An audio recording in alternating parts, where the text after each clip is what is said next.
Hill. Our legal expert is here. She's going to take us through the process and tell us what it all means. Plus, does chicken noodle soup really help cure a cold? Our Mythbuster doctor is here to quiz us on all those remedies your grandma told us would make us well. Also, Emily Mayfield is here. She's going to tell us all about something called a vampire facial. You don't want to miss this. Your lunch break is underway. It's your lunch break with Jay Crawford. Happy Hump Day. Welcome to Lunch Break. I am Jay Crawford. Holly Strano back at the lunch table with us. Holly, great to see you. Great to see you. You having fun today? I'm having a great day. All right. Yeah. Well, hopefully it's about to get better. Well, it's a huge day. It is a huge day. In fact, politically speaking, for just the fourth time in our nation's history, an impeachment hearing is underway in our nation's capital. We're going to take you through that process in just a second. But first, you're looking at live pictures from Capitol Hill. And we want to know your thoughts on these impeachment hearings. We're going to ask you a question. And here it is. You don't care at all. You believe they're necessary. Or you think it's a waste of taxpayer dollars. Or perhaps other issues matter more. It's up now on WKYC.com/vote now. And we're going to have results throughout and later at the end of the show. In the meantime, here's just a little bit of the hearings, which got underway about 2 hours ago. Anyone familiar with the Democrats' scorched earth war against President Trump would not be surprised to see all the typical signs that this is a carefully orchestrated media smear campaign. Whether President Trump sought to condition official acts, such as a White House meeting or U.S. military assistance, on Ukraine's willingness to assist with 2 political investigations that would help his re-election campaign. Okay, Stephanie Haney's our legal expert. She's here now. The impeachment process, Stephanie, as we know, is a long and winding process. Where are we today? I think it's really important to make the distinguishment that it is not going to be decided whether President Donald Trump is impeached today. Okay, this is very early in the process here. What we will be helping to learn today is whether or not he will be impeached, and if so, what those exact charges will be. To be impeached is to be charged with an offense. Now, that's very similar to being charged with something in a criminal court. And just like in a criminal court, if you are charged, it does not necessarily mean that you are guilty. And as you said early on here, this has only happened a couple of times in history. 2 presidents have been impeached. Richard Nixon was almost impeached, but he resigned before the full vote was taken on that. So this part of the process is handled solely by the House of Representatives. Okay. All right, so what's next in the House? So in the House, the purpose of these hearings starting today is to help them decide if they will write up articles of impeachment, and if so, exactly what charges will be included in those articles of impeachment. From here, the House Judiciary Committee is the committee that's in charge of potentially writing up those articles of impeachment. And then from there, a full vote has to be taken by the House. Only a simple majority vote is required. So that just means one more person has to be in favor of adopting those articles of impeachment than is not in favor of that. Now, there are more Democrats than Republicans in the House right now, and all but 2 of them voted for the procedures to set up this impeachment inquiry process. But that does not mean that all of those people will vote together in order to adopt articles. Yeah. So far, what we've seen is party line votes, and much is expected the same as we move down the road. Okay, so that's in the House. Then the final step, it goes to the Senate. What happens there? So there is a little bit of a debate amongst constitutional experts about whether the Senate is obligated to hold a trial if articles of impeachment are adopted, or if they just have the power to do so. Senate Majority Leader Mitch McConnell, however, has said that under the impeachment rules of the Senate, we will take the matter up. We intend to do our constitutional responsibility. So if we get there, the Senate set the rules for trial, acts as the jury, and members of the House will act as prosecutors. But there are only 3 constitutional requirements to holding this trial. The Chief Justice of the United States has to preside over the Senate trial only for a president, not for any other official.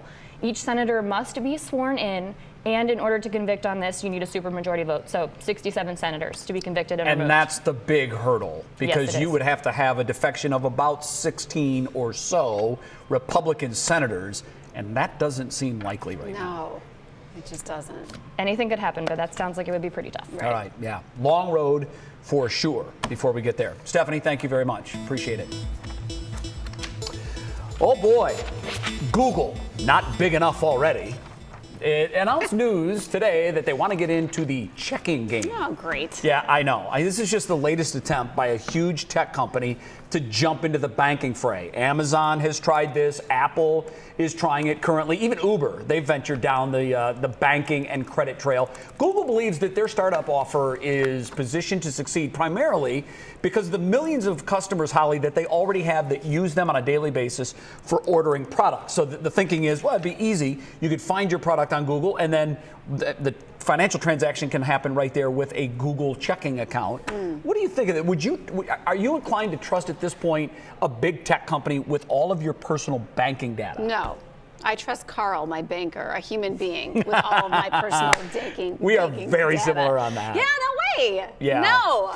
I'm with you 100% because Google, although they say they have no intentions to sell your personal banking data, what we've learned, if nothing else, that these companies, Facebook, Google, all of these large tech companies, they're really in the business of mining our data and selling it at their profit. Yeah. So I'm not inclined to trust any of happening. my information with the big techs. Curiously enough, Apple has already run into a huge problem. They have an Apple credit card. There's been a huge disparity between credit lines given to men and credit lines given to women. It's been far greater credit lines for men than women, and Well, they say that just that aggravates they me. say it's some crazy computer rhythm and blah blah blah blah. You know what? But yeah, No. I'm with you. I don't know Carl, but I would trust Carl over Google. He's a good guy. And I trust my banker over Yes. Google as well. Well, it's something every parent, Holly, tries to impress on their young children. I'm sure you've done it to yours now, and I'm raising my kids. We always did. What's that? If they are home alone, do not answer the door, no matter who comes to it. Does not matter. It seems like it's common sense, but sometimes kids make decisions differently than adults, and Will Ewick decided to put this to the test recently to some young kids. Take a look. Hey, buddy, is your parents home? I got a package.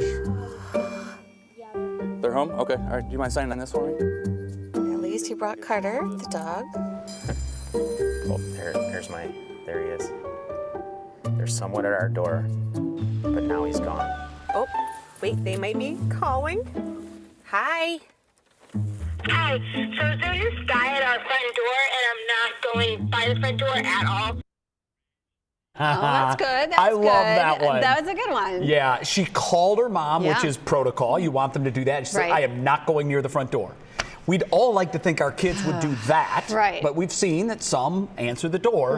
Do you have a gut on what your kids would do? I want to believe that they would do the right thing. Yeah. I do not leave my kids home alone. Yeah. No. How old are yours? They're 13 and 14. Oh, wow, really? At Yes. 13 and 14 even. So I would probably guess that at 13 and 14 ours were left at home. No, a it's not time or two. happening. So at what age is it safe to, do you think, to Oh, leave I your mean, kids at home? 30, 35, right? We'll see. Okay, Right now. okay, Right now, it's going interesting. to just this world is too crazy for me. Can I I can't do it. Monique, do we have time to take the quick picture? This is a picture right now Okay. of my front door at home. It's the Ring app. And if someone rings my doorbell, Yeah. I can communicate with them. Right. I just hit a talk button on my phone. I can say, yeah, drop the package there or whatever. Or I can say, hey, just Get out of the out. shower. I can't come to the door. Even if I had young kids and they were home alone, Yeah. I strongly recommend. that's a good one. And I'm certainly not a paid endorsement of the company. No, but I get it. That's a good one. It really works. Yeah, I'll be ordering that today. Are you ready for a Friends reunion? Look at this. I don't know. You might be the first one. I think they're ready for the Friends reunion, Totally. probably because they're going to get paid. So that's how a lot of Friends fans are waking up today, filled with excitement because the news broke yesterday that talks are underway between the cast members and HBO Max. No deal is done yet. Reports are this would be an unscripted reunion. So probably the cast members just sitting around telling fun stories, talking about their 10 years on the show, which, by the way, is 25 years old this year. Stunning to me. Are you a Friendsite? Are you big on this? Friends? Huge. So you're in now. I'm so in, and it's Yeah. funny. I'm watching with my daughter, who never really? watched, so we're kind of binge watching this That's right cool. now from the first episode. Yeah, that's a great Yeah. idea. So you guys can now experience the shows Right? together. Yeah, it's super fun. So here's sort of the inside business talk on this is HBO Max announced last month that they're going to start a streaming service in May for AT&T customers. And it's all about content. Everybody's trying to gather up as much content as they can. HBO is in cahoots with Warner Brothers, so they already have all of the Friends episodes to put on their new stream service. But they want people to sign up at $15 a month on the thought that this Friends reunion could be coming. So it's a money grab. Oh, a total money grab. The cast is going to get paid. They're going to big. make the money. And it's HBO happening. is banking that they'll get enough subscribers will. on the news of this. They totally I will. think they will too. Yeah, it's I wasn't happening. a religious watcher, but I enjoyed the show. Oh, I'm obsessed. I thought it was good. I'm so obsessed. You know, every day has a name. You know that. There is a day for everything. And today is World Kindness Day. I'm into this one. I love This this is one. great. This is the 65th annual World Kindness Day. I think the day needs a PR man or PR woman, because I didn't know that this has been a thing for 65 years. I didn't know either. But I feel like it should be every day. it is. I think it should be every day too. too. I love what, so you remember the show Mr. Rogers' Neighborhood? Yeah. It all started at a PBS station in Pittsburgh before it went national. And Fred Rogers filmed his show there on a daily basis.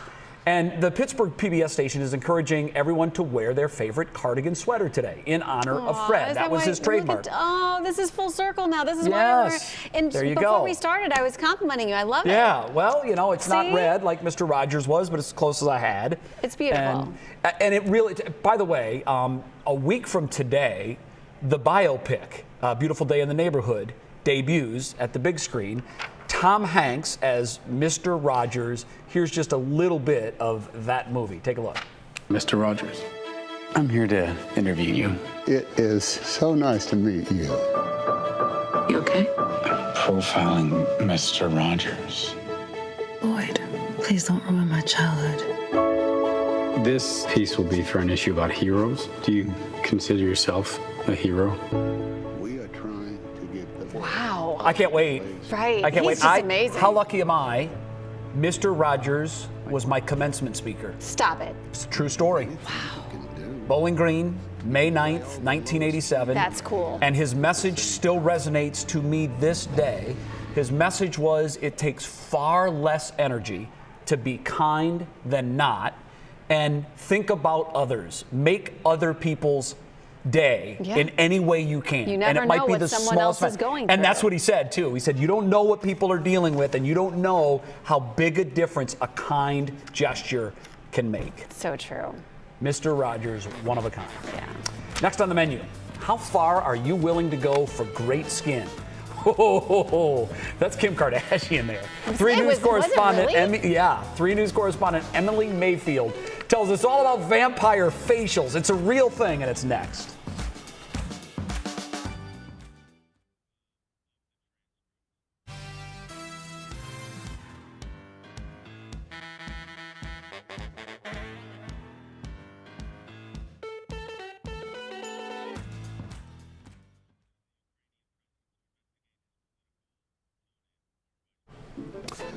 Welcome back to Lunch Break.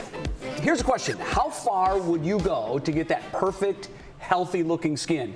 Would you be willing to take many needles to the face? Emily Mayfield's here now, and she actually was willing to do this. I've never heard of this. This is called a vampire facial, and I'm not going to lie. When I saw the video, I was somewhat horrified. You went there. Tell us all about it, and was it worth it?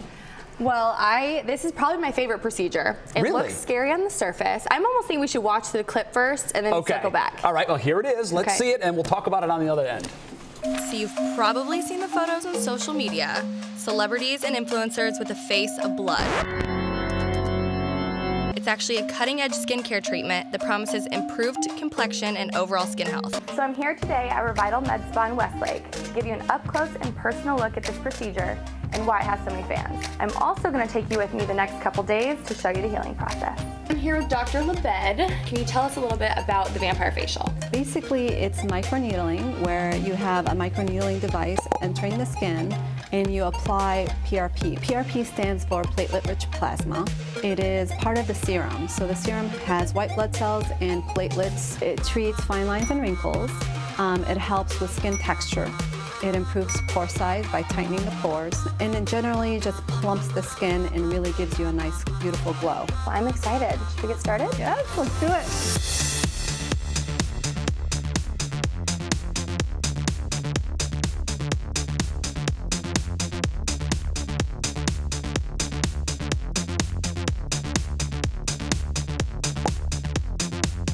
guys, now that I'm officially completely numb, we're gonna go ahead and start the procedure.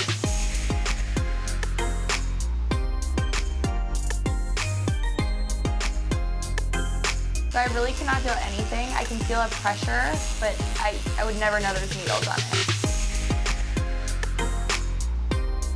Still no pain, but it feels like my entire face has a heartbeat.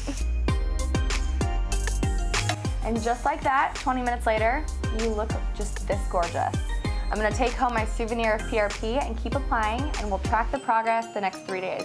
Day 2, very red, looks like a sunburn, a little bit of swelling, not bad. Day 3, as you can see, most of the redness is subsided and the swelling's a lot better, so I can wear makeup today and feeling good. All right, I'm officially 4 days out from my vampire facial. As you can see, the redness and swelling has subsided and I'm back to wearing makeup. I cannot wait to see my continued results in not only my texture, pore size, just kind of my overall complexion. If you've ever considered doing a vampire facial, I highly recommend. I gotta say, I'm not gonna lie, to me that looks horrifying. It's not horrifying. You have to remember you're completely numb. That topical they put on me, I promise you, it's a strong numbing So cream. you didn't feel the needles? Nothing. You feel a pressure, but you don't feel any sort of like sharp, nothing. Are there health risks? In general, it's safe.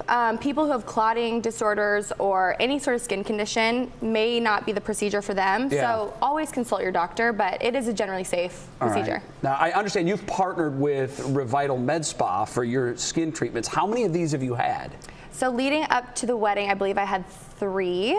So that was my 4th for this segment. And is there a noticeable difference? That's the bottom line. I promise you there is. So this is more of a precautionary, it's like an anti-aging before the aging happens procedure. So you can really have it at any point, but it tightens your pores. It just makes your overall complexion smoother, firmer, everything we all want. And I don't know why I'm asking this, but Baker's not going there, is he? Absolutely not. Yeah. He's not a blood guy. You said he doesn't like needles. No, he was not happy the first time I came home with Okay, one. well, your skin looks great. Thank you. I mean, I thought it always looked great, but it looks great now. So. Thank you. For more information and if you're interested in a full list of licensed providers in our area, you can visit WKYC.com.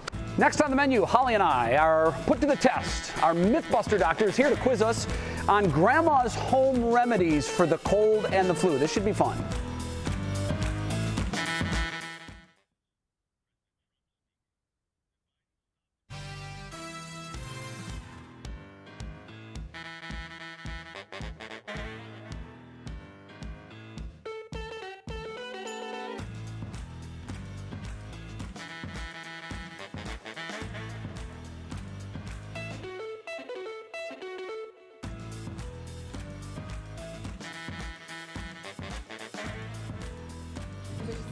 There, that was, we're turned on now. Is that better? All right. Okay. All right, I asked the questions, you guys didn't hold up cards, and then we just kind of banter for a little while, and we move on to...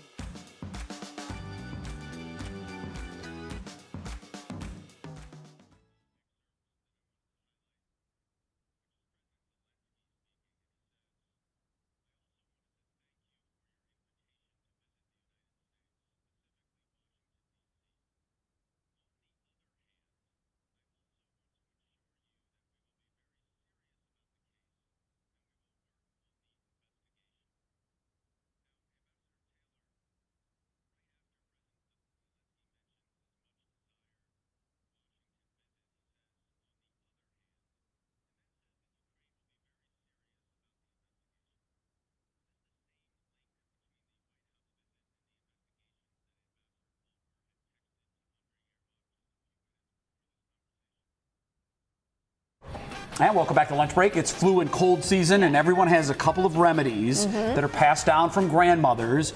And I've always wondered, do these things really work? I think so. You do. Some of them. Some of them work. We're going to find out because Dr. Frank Esper is here from the Cleveland Clinic, and we're going to play Fact or Fiction. Fact or Fiction. All right. So here's how it's going to work. Yeah, Are you ready? Explain this. Dr. Esper will make a few statements about things we usually hear grandma say, Okay. right? And then Jay and I will guess fact or fiction. Stephanie's here to monitor our guesses. Okay. And feel free to play along online. All right, great. Okay? That's right. All And right. It's not just grandmas that give these great aunts. These are meemaws and great grandmas. Old wives' tales. All of them. Okay. And a few grandpas too. So, first thing, one of the very common ones. Do you get sick if you go outside with wet hair?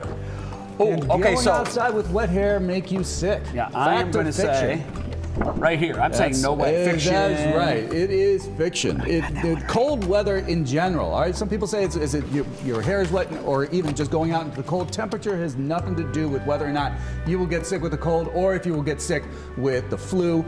It's just that when things get cold is when these viruses show up. It's not necessarily that the cold causes the viruses or the cold causes the sickness. It's just they show up at the same time. So everybody, that's why it's called a cold, is because it shows up with the cold weather. So I guess we're more vulnerable when it's cold, but it doesn't change if our hair is wet or not. Well, there's some people that says because it's cold, we have a tendency to stay indoors more. We also, being cold is usually the school system or the school time when all the kids come together. Right. And so there's a few things that we put people in closed indoor spaces so that these viruses are able to transmit around all over the place a lot better. So that is also part of it. Okay, we're all So betting I 1,000. actually have your So we're votes for all the set. online viewers here. So I wanted to let you all know we're weighing in on your half, and you all did very well. You got that one right. Okay, good. All right. Congratulations. Next one. Does chicken soup really help the cold? Chicken soup.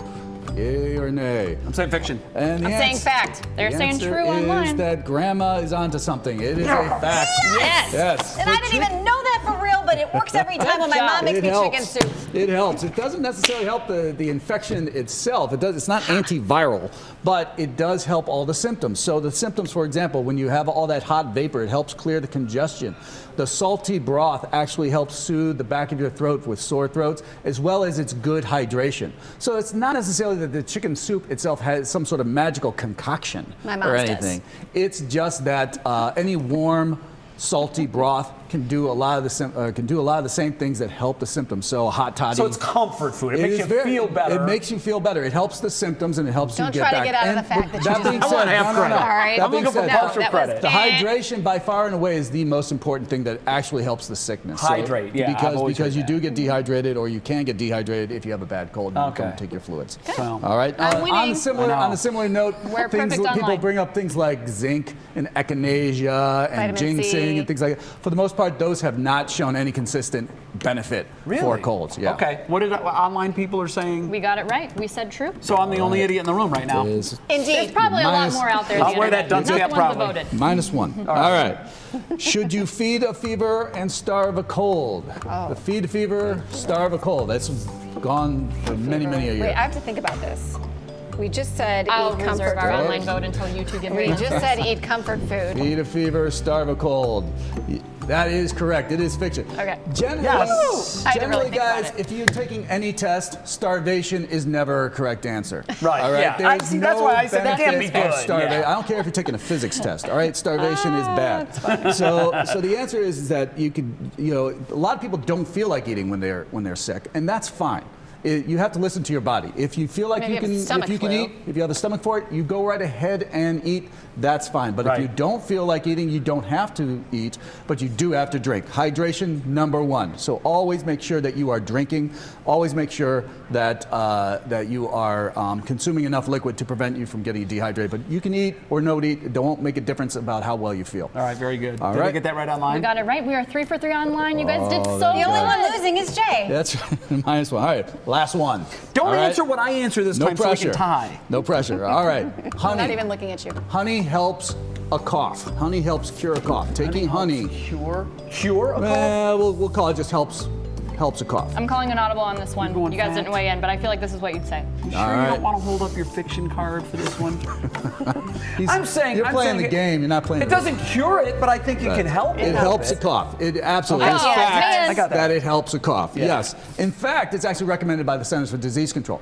There used to be aisles and aisles in all the pharmacies and drugstores where all these cold throat, and right? cough agents for children, and they showed, children cough syrup, children, and the FDA has taken them all off. You're not supposed to use cold and cough agents for children under the age of 4. Right. Yeah. All right. They've actually been shown not to help, and there's side effects associated with them in the youngest age group. So you're not supposed to use that. And so most of them have been taken off the shelf. But that still leaves a lot of moms and dads with, what are we supposed to do with our child? Using honey actually helps soothe the back of your throat and has been shown to prevent cough. The caveat is you can't use it in infants under 1 year of age because of the concern for botulism. Yeah. You can't use it in children under 1 year of age, but anyone after 1 year of age all the way through, I do honey the honey helps thing with Justin cough. Grady. Yeah. That's what I Did do online recently. get that right? Well, I voted for us and I got it wrong, so I'm saying we're still perfect over here okay. online. Well, that's a stretch. I'm saying I'm still the winner. You are the winner. That's Congratulations. She's the health hero on the day. Doctor, thanks. Absolutely. Great Thanks, Doctor. information. Yeah. Very Happy to help. useful A tips. plethora of knowledge over there.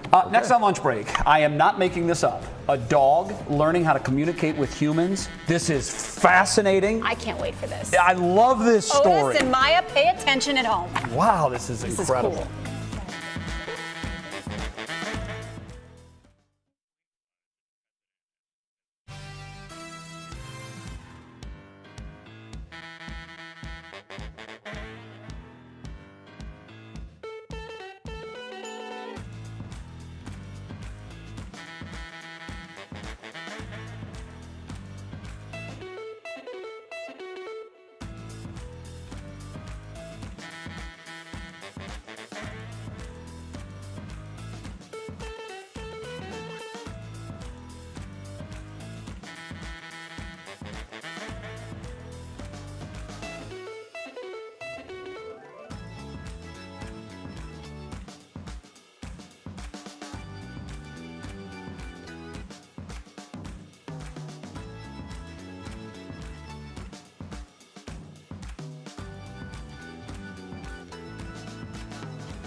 It's unreal. Okay, we were asking you throughout the show whether or not this process here that's going on at the House of Representatives is necessary. 77% of you say yeah, it is. 23% say it's a waste of taxpayer money. Nobody seems to not care. Right. And The extremes are at 0. I'm surprised no one thinks there's other issues that matter more. At the end of the day, it seems like our government's kind of been in neutral for a while, and this could happen. It could go on for a long time here. Yeah. But you got to get to the bottom of it. That's Twitter's what we're all responding about. Similar results on Twitter, Similar results right? on Twitter. Yeah. Yep, pretty similar breakdown. This is unbelievable. I saw this online the other day. can't wait. So there is a speech pathologist who owns a dog. Her name is Christina Hunger. Her dog's name is Stella. She has taught her dog to communicate 29 different terms or words through touching buttons when she wants certain things, like eat, let out, beach. Wow. Watch this video. Okay. I know you hear something outside, but we're going to stay inside. Inside.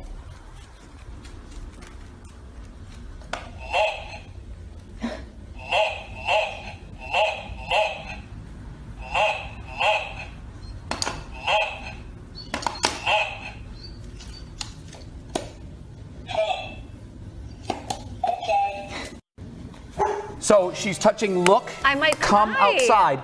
It was like 6:10. They do understand. And her boyfriend, Jake, comes home every day around 6:15. And the dog knew that to look outside, Jake is coming home. And you got to go online, just Stella talking dog. I will. The videos are amazing. That's awesome. Incredible. Grady's 12, by the way. Yeah, you I aged him a told me year. he was 13. Yeah, I've been up for a He's long time. probably excited about it. I know, right? He's like, I'm 13. I can stay home alone. No, you can't till you're 30. See you tomorrow at noon. You're grounded till you're 30. I tried that You one. made him a teenager. Thanks for making 3 News a part of your afternoon. Watch us live wherever you are, on our website, on our apps, and on Hulu and Roku. No matter where you are, 3 News is there.